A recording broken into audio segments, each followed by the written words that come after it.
If your business owes HMRC money right now, or you know you're going to in the very near future, there is a specific window where a few hours work can genuinely change how this is going to play out for you. Now, most directors, they miss out on it because they don't know it exists. And by the time the HMRC is calling you, the window's gone. Now, this video is what to do in that window. There are 4 very specific things that need to happen before HMRC contacts you, not after. Because everything you do before that first call strengthens your position, and everything you try to do after it, it can weaken it. Now, the difference between these 2 versions, honestly, listen, it can be measured in tens of thousands of pounds. Now, there's a number that decides how HMRC treats you in that first conversation, and it isn't the size of the debt. It's a different number entirely, and if you go into the call without it, you're going to promise something that you can't sustain. Now, there are phrases that directors say in that first call without really thinking, and that hands HMRC exactly what they need to say no to whatever you're about to propose. Okay, so let's start with the numbers. You've got to get everything filed. You want to work out an exact number, because when a director falls behind with HMRC, 2 things almost always happen at the same time. They stop filing returns, because filing something that they can't pay feels kind of pointless. And I kind of get the psychology behind that. And they stop looking at the actual total, because it's the total debt that's scaring them to death. So they basically carry on running the business with a vague sense that, yeah, okay, I owe HMRC a lot, without ever knowing exactly what a lot means. And I get it every single day. We speak to directors, how much do you owe HMRC? I'm not sure, I've got this, I think it's around this, I think it's around that. And then there's that habit of they're not filing. So they're not filing the returns and they're not knowing. And it is the single most expensive habit a director can have with HMRC, because both parts of it actively grow the debt while you're not even looking. Now, let me explain to you why. When you stop filing a return, HMRC's system don't wait patiently. They generate what's called an estimated assessment. And it's basically their guess at what you owe based on your previous returns. And I've done this a long time. HMRC very rarely estimate low. The number is always bigger than what you actually owe when the real figures get done. So a VAT quarter you couldn't pay that you decided not to file to buy a bit of time has already been raised against you at an inflated figure. And the inflated figure is now attracting interest, late payment penalties. And because you didn't file, there's a separate set of penalty points building up under the late filing regime. Now, this is like a silent grab. It's already started and you haven't even had a conversation with HMRC. Now, the other part of this problem is not knowing the total. Now, HMRC is not going to negotiate with anyone on numbers that aren't determined that they've agreed on. They really want you to know what your combined position is. And if you don't know it, they'll tell you what they think it is using the inflated estimates. You'll then be negotiating on numbers that aren't real. Now, I had a director come to me a few months ago. I'm terrified because HMRC had said he owed them just under 60 grand. He'd stopped filing a couple of quarters because he couldn't pay them.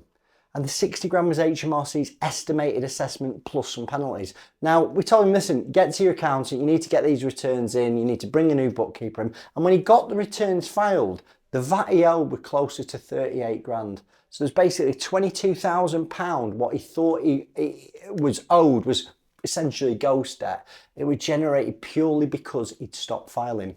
So here's what you actually do before you call HMRC. Number 1, you've got to get every outstanding return filed, every single one, even if you can't pay them. Filing costs almost nothing, and it does 2 things. It stops the estimated assessment inflating your debt further, and in most cases it's going to shrink the debt that HMRC is chasing you for, because the real number is nearly always lower than their estimates.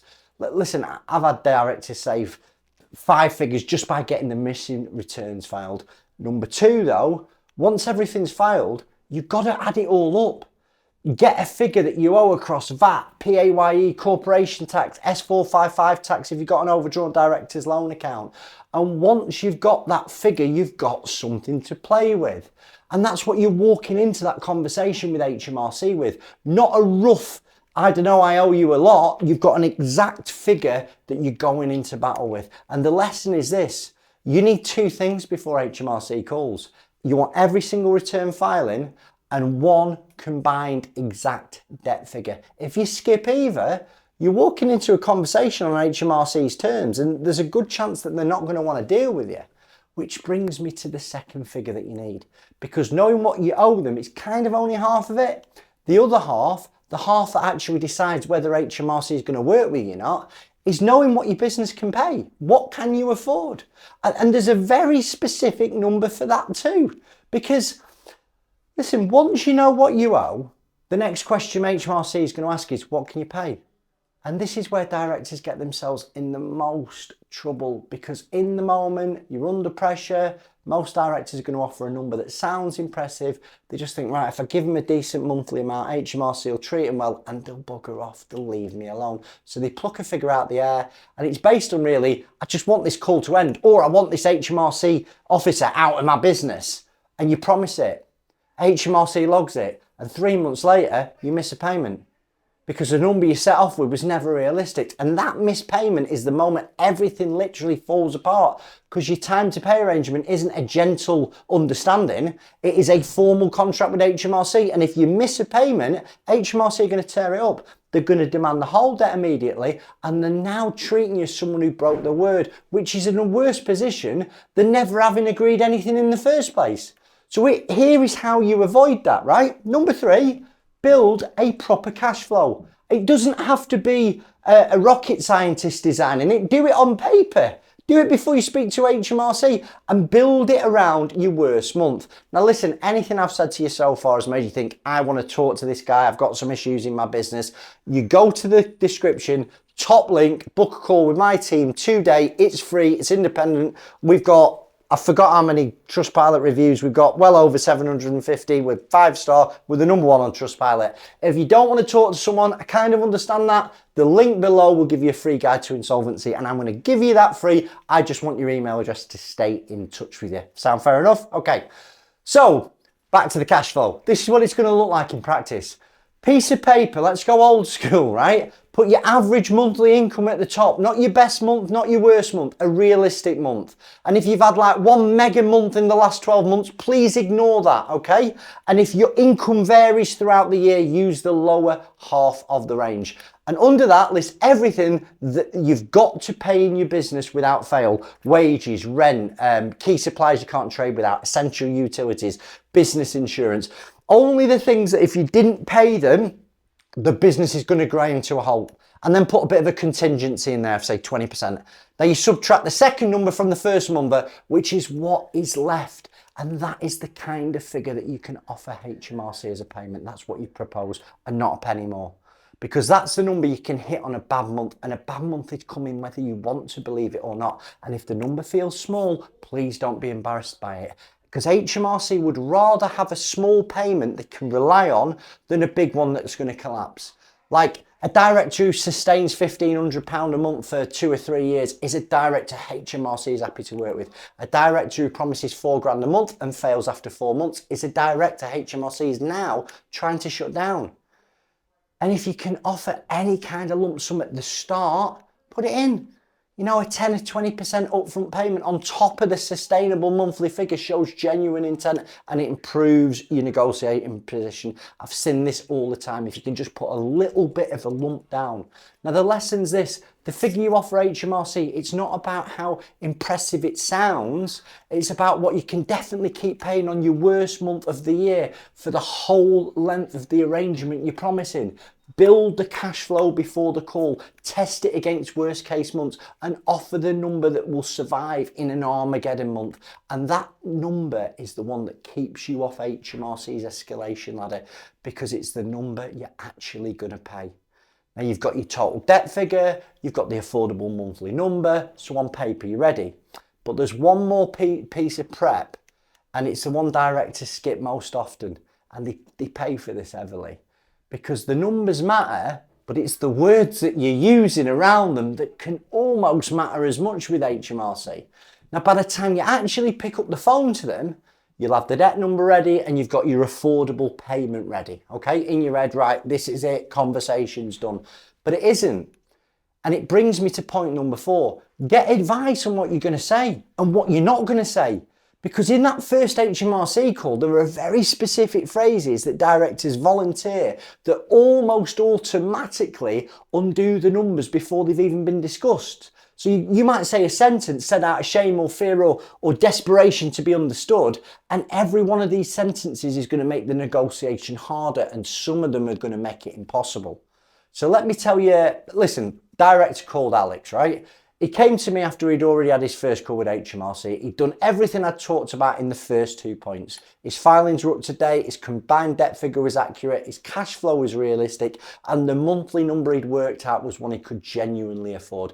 He had a strong hand. But then on the call, he opened his mouth, and within the first 2 minutes, he said the following thing. He said he knew that the VAT money wasn't really his, but he'd used it to basically invest in a deal, right? He said he'd been avoiding HMRC's letters for months because he was ashamed, and he said he might be able to pay the amount he worked out, but he wasn't sure. And he said if things didn't get better, he's probably going to use an insolvency practitioner and buy all the assets back. And it's like, wow. Every one of those sentences hurt him. And he said all of them in his opening gambit with HMRC before HMRC had even asked him what his plan was. Now, the confession about spending the VAT, basically, it gives HMRC a reason, right, in his own words, of him knowingly using money he collected on their behalf for something completely irrelevant. The admission about avoiding letters told HMRC he's a director who couldn't be relied on to engage. And the hedge on the affordable number, I might be able to do. Listen, if I said to one of my team, I might pay your wages on Friday, they'd be worried, right?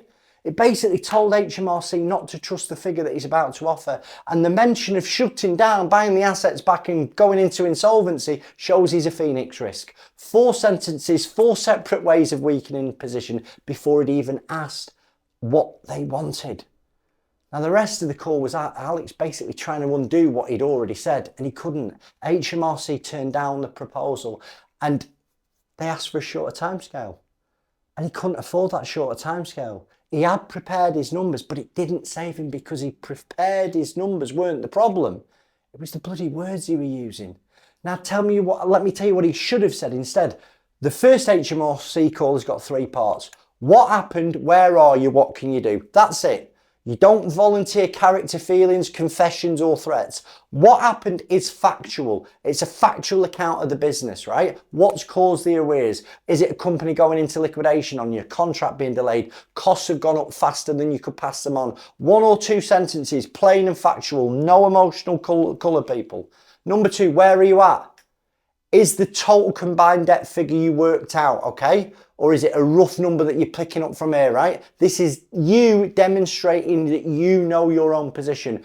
And 3, what can you do about it? Is the affordable number that you're going to pay them monthly, can you afford it? Is there a lump sum you can put down? You deliver this bit with confidence and not with a hedge saying, well, the business might pay it. You say the business can sustainably pay you X pound a month for X number of months.